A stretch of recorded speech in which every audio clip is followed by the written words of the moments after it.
नरेंद्र मोदी सरकार के रेल मंत्री अश्विनी चौबे ने एक बयान दिया था कि अगर दो ट्रेन आपस में टकराएंगी तो उनके ब्रेक लग के कवच बन जाएगा।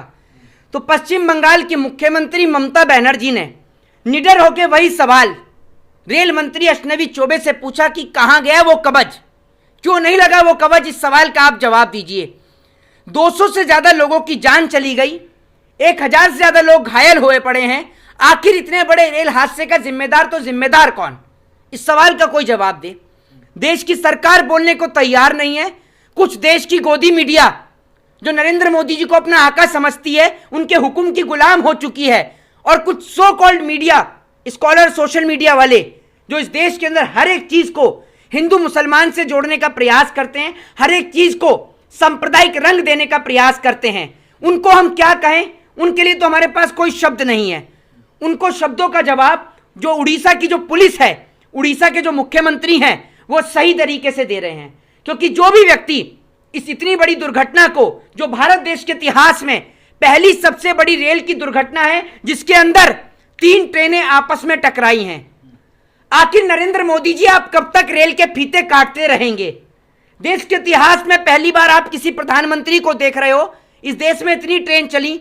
मैं आपसे पूछना चाहता हूं पत्रकार महोदय, मुझे बताइए कि राजधानी का फीता कौन से प्रधानमंत्री ने काटा था?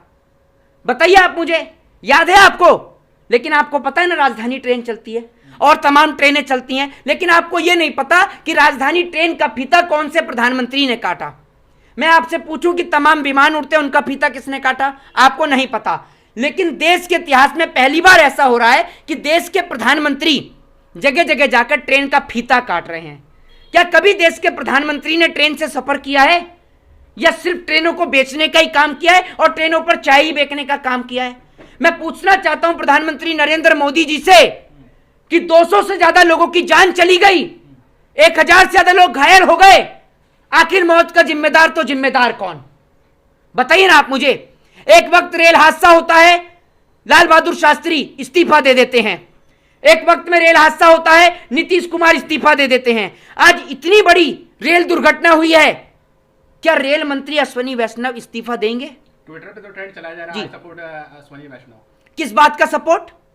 किस बात का सपोर्ट? इतना अच्छा काम किया, इस बात का सपोर्ट, ये अच्छा काम किया कि 200 लोगों की जान चली गई। नहीं, वहाँ राहत का काम किया ना। क्या राहत का काम किया? प्रधानमंत्री ने तो सीधे आके वहाँ पे राहत का काम किया। प्रधानमंत्री इंजेक्शन लगा रहे थे लोगों को, हैं? क्या कर रहे थे प्रधानमंत्री? प्रधानमंत्री लोगों को पानी पिला रहे थे। प्रधानमंत्री और उनके नेता तस्वीरें खिंचवाने आए थे, तस्वीरें खिंच गई, हो गया काम। समझे आप? किस लिए आए थे प्रधानमंत्री? क्या किया प्रधानमंत्री ने? वो कब तक आएंगे? वो रिजल्ट किसकी वजह से इतनी बड़ी रेल दुर्घटना हुई, जरा बताइए। गोदी मीडिया तो दिखा रहा है कि तृणमूल कांग्रेस की वजह से वो रेल दुर्घटना हुई है। वाह, ये तो नहीं कहा ना कि नेहरू जी की वजह से हुई है, वरना अक्सर हर जिम्मेदारी में तो नेहरू जी जिम्मेदार होते हैं। ये पहली बार चलो तृणमूल कांग्रेस को कहा। तृणमूल कांग्रेस की नेत्री जो है, वो ममता बनर्जी मुख्यमंत्री जो हैं, वो तुरंत वहां पहुंचने का काम करती हैं। एक बात आप मुझे बताइए, आप उनको कह रहे हैं ममता बनर्जी सबसे पहले वहां पहुंचती हैं, और जब सारे गोदी मीडिया के पत्रकार तक दिनादिन कर रहे होते हैं, उस वक्त ममता बनर्जी पूछती हैं अश्विनी वैष्णव से कि कहां है वो आपके ब्रेक, क्यों नहीं लगे, कैसे चली गई 200 से ज्यादा लोगों की जान? दीजिए सवाल का जवाब। है आपके पास जवाब? आपका उद्देश्य हर जगह सिर्फ सांप्रदायिक हिंसा फैलाना है। आप लोगों का उद्देश्य सिर्फ हर जगह हिंदू मुसलमान करना है।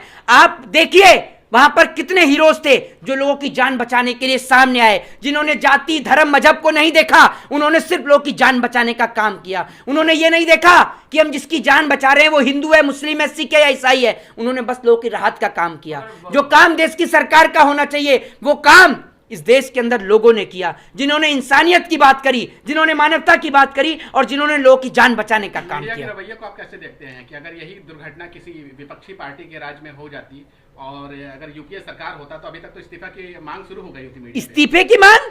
अमीश देवगन जैसे पत्रकार सड़क पर लेट रहे होते और अर्नब गोस्वामी चिल्ला रहे होते, इंसाफ दो, इंसाफ दो, इंसाफ दो, जैसे चिल्लाते हैं ड्रग दो, ड्रग दो, ड्रग दो, ऐसे चिल्ला रहे होते, इंसाफ दो, इंसाफ दो, इंसाफ दो। लेकिन अभी अमीश देवगन का भी गला खराब हो गया और अर्नब गोस्वामी के गले में तो सत्ता का फेविकॉल जम गया। दोनों की आवाज नहीं निकल रही है, दोनों चुप और मौन हैं। वहीं अगर कोई घटना हिंदू मुसलमान की होती तो टीआरपी बटोरने के लिए सब आगे रहते। गोदी मीडिया के पत्रकार की यह हालत है कि अब से कुछ दिन पहले गोदी मीडिया के एक पत्रकार को उन्हीं के टीवी चैनल पर इतनी बुरी तरीके से धोया गया कि टीवी चैनल वाले उनका माइक ऑफ कर देते हैं। विपक्ष के नेताओं को बुलाते हैं और जब विपक्ष के नेता मुंहतोड़ जवाब देते हैं, विपक्ष के एक नेता, ठीक है, जिनका नाम उदित राज था, वो अमीश देवगन के टीवी शो में बैठे होते हैं, तो अमीश देवगन चिल्लाते हैं उदित राज उदित राज उदित राज। फिर उदित राज उन्हें जवाब देते हैं कि मैं आपके घर का नौकर थोड़ी हूं और आप हैं क्या, आप तो दलाल पत्रकार हैं। तो ये सुन के अमीश देवगन बिलबिला उठते हैं और उनकी आवाज को बंद कर देते हैं वहां से, और उसके बाद उनको लाइव डिबेट से हटा दिया जाता है, क्योंकि गोदी मीडिया के पत्रकार डरते हैं। जब लाइव टीवी डिबेट में आप देखते हैं जूता निकल जाता है, ये कोई पत्रकारिता बची है? ये सरकार की दलाली का एक माध्यम है, जिन दलाली के माध्यम को तमाम बड़े बड़े कॉर्पोरेटर ने खरीद लिया है। गोदी मीडिया सिर्फ इस देश के अंदर इंसानियत और मानवता का गला घोटने का काम कर रही है। एक बहुत बड़ा गोदी मीडिया चैनल है, वो दिखाने लगा कि मस्जिद वहां पर थी, इसलिए वहां पर ट्रेन की दुर्घटना हुई है। बाद में पता चला वहां पर मंदिर था। देखिए, मैं आपको एक बात बताता हूं, ट्रेन दुर्घटना सरकार की नाकामयाबी की वजह से हुई है, ना कि मंदिर और मस्जिद की वजह से हुई है। और जो लोग हर एंगल को हिंदू और मुसलमान से जोड़ते हैं ना, जरा उनसे पूछिए भाजपाइयों के दामाद कौन कौन हैं, आपको पता चल जाएगा। दूसरी बात, ये इतने लोगों की जान गई। आपने देखा होगा, आप पश्चिम बंगाल की धरती पर खड़े हैं, तो पश्चिम बंगाल का एक व्यक्ति जो ट्रेन में मौजूद था, उनके पिताजी से उनकी बात होती है बेटे की, तो तुरंत यहां से एम्बुलेंस लेकर निकलते हैं, जिसका इलाज अभी पटना के अस्पताल, ये बंगाल के अस्पताल में भी चल रहा है, कलकत्ता के अस्पताल में चल रहा है। वो लेकर पहुंचते हैं तो उनका बेटा वहां मिलता है, जहां मॉर्चरी रूम होते हैं, जहां लाशों को रखा होता है, वहां से उनका बेटा मिलता है। आप देखिए किस तरीके से लाशों को वहां पर घसीटा गया, आपने देखा किस तरीके से लाशें वहां पर निकल रही हैं। लेकिन देश की सरकार और देश के रेल मंत्री किस तरीके से नायक फिल्म के हीरो की तरह निकल कर आ रहे हैं, तस्वीरें खिंचा रहे हैं। लोगों की जान चली गई और रेल मंत्री से कोई गोदी मीडिया का पत्रकार इस्तीफे की मांग नहीं कर रहा। एक प्रदेश की मुख्यमंत्री वहां पर राहत पहुंचाने के लिए पहुंचती है, सरकार से सवाल करने के लिए पहुंचती है, तो आरोप उन्हीं के ऊपर लग जाता है। क्यों भाई साहब? बंगाल के लिए एक मेमोरेंडम फिक्स किया जाता है। मैं दिल्ली से आता हूं तो बंगाल में यह कहा जाता है कि दिल्ली के लोगों को यह समझाया जाता है, उत्तर प्रदेश के लोगों को यह समझाया जाता है कि बंगाल में बम गिरता है, बंगाल में हिंदू खतरे में है। मैं बंगाल जब आया तो यहां ऐसा कुछ नहीं है, यहां लोग एक साथ मिलजुल कर रहते हैं। जी, बागेश्वर धाम कह रहे हैं उनको ये घटना की जान पहले से पता था। हाँ, धीरेन्द्र शास्त्री, उन्हें तो सभी कुछ पता है। उन्हें जब सब कुछ पता ही था तो पहले रुकवा क्यों नहीं दी? अभी उनको पता है कि सरहद पर कितने जवान शहीद होंगे, या सरहद पर कब बमबारी होने वाली है, कब गोली चलने वाली है, पता है तो बताते क्यों नहीं है पहले से?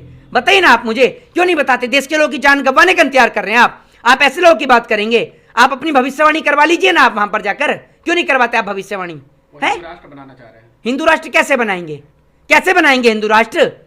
बताइए ना आप मुझे। जो बीजेपी के नेता हैं वो नहीं है, मुसलमान दामाद पकड़ पकड़ के लाए हैं। ये शाहनवाज हुसैन किसकी पार्टी का नेता है? जरा इस सवाल का जवाब दीजिए। सबसे ज्यादा रक्त हिंदुओं का बह रहा है और आप कह रहे हो हिंदू राष्ट्र बनाएंगे। हिंदू बहन बेटियों को इंसाफ नहीं मिल रहा, उनकी इज्जत और आबरू लूट रही है, हिंदू राष्ट्र बनाएंगे। वो जो पहलवान बेटियां धरना दे रही थी, मुसलमान की बेटी थी वो, है? कैसे बनाएंगे हिंदू राष्ट्र? ऐसे बनाएंगे? आए दिन बहन बेटियों की इज्जत आबरू लूट रही है। कुलदीप सिंह सेंगर ने जिस बेटी की इज्जत लूट, देश की बेटियों को अगर बचाने की जरूरत है तो भाजपाई नेताओं से है। जी, रेलवे मिनिस्टर जाके राहत का काम कर रहे हैं, फिर भी क्यों इस्तीफा? हाँ, रेलवे मिनिस्टर ही तो सबका इलाज कर रहे थे। रेलवे मिनिस्टर ही तो जाके पटरियों से लोगों की लाशें निकाल रहे थे, लोगों को निकाल रहे थे, यही कर रहे थे ना। सोशल मीडिया में आपने देखा? हाँ, तो तस्वीरें खिंचवा रहे हैं, तस्वीरें खिंचा रहे हैं। तस्वीरें खिंचाने में क्या है? राहत का काम कर रहे हैं, उसको आप तस्वीर बता रहे हैं। कौन सा राहत का काम कर रहे हैं? लोगों का तो जो लोगों ने जान बचाई है उनका क्या करेंगे? वो राहत का काम नहीं कर रहे थे? कौन सा राहत का काम किया है? अभी एक बात आप मुझे बताइए, जो लोग अस्पताल के अंदर, जो एक मिनट सुनिए, जो अस्पताल में जो लोग एडमिट थे, 1000 से ज्यादा जो लोग घायल थे, वो ठीक हो गए। अब क्यों नहीं जा रहे रेल मंत्री? जाए ना, देखें उनका स्वास्थ्य मत कैसा है। आप गम में कम से कम जहर उगलना कम कीजिए। आहा, हम जहर उगल रहे हैं, लोगों की जान चली गई, हम जहर उगल रहे हैं। आप क्या कर रहे हैं? हम चाहते हैं इस देश के अंदर लोगों की जो आने जाने का जो माध्यम है वो रेलवे है। रेलवे पे आपने इतनी बुरी हालत कर दी कि रेलवे की टिकट के दाम को बढ़ा दिया जाता है इस देश के अंदर। रेल की स्थिति और परिस्थिति आज भी दुर्गति से जूझ रही है। रेलवे के अंदर जो आम इंसान सफर करता था, मैं आपसे पूछना चाहता हूं कि क्या वंदे भारत ट्रेन का किराया इस देश का आम मजदूर उठा सकता है? आपके पास जवाब? गोदी मीडिया तो ये भी दिखा रहा है कि वहाँ के जो स्टेशन मास्टर थे वो मुस्लिम थे, इस वजह से जो है दुर्घटना हुई है। भाई साहब, गोदी मीडिया तो कुछ भी दिखा सकता है। गोदी मीडिया नरेंद्र मोदी को अपना आका मानता है। गोदी मीडिया तो यह भी कह सकता है कि लोग सफर क्यों कर रहे थे ट्रेन में, किस लिए सफर कर रहे थे। तो इसलिए आप गोदी मीडिया को ना सुने। जय हिंद, जय भारत, वंदे मातरम।